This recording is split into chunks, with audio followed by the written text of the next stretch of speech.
अध्याय क्रमांक 2 श्लोक क्रमांक 7.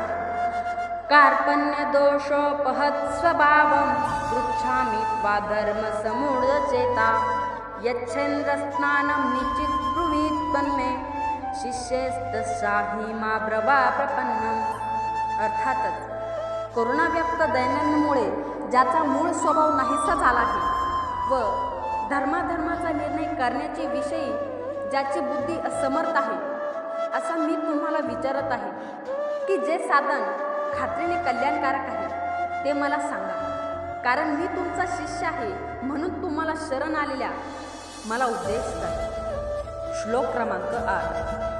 नहि प्रपन्नाशी ममापनुद्यां यच्छोक वृक्षोषणमेन्द्रियाणम् अवाप्य भूमा वपस्म वृद्धं राज्यं सुराणामपि चादित्यत्यम्. अर्थातच कारण पृथ्वीचे शत्रुहित व धनधान्य समृद्ध राज्य मिळाले किंवा देवाचे स्वामित्व जरी मिळाले तरी माझ्या इंद्रियांना शोधून टाकणारा शोक जो दूर करू शकेल असा उपाय मला दिसत नाही.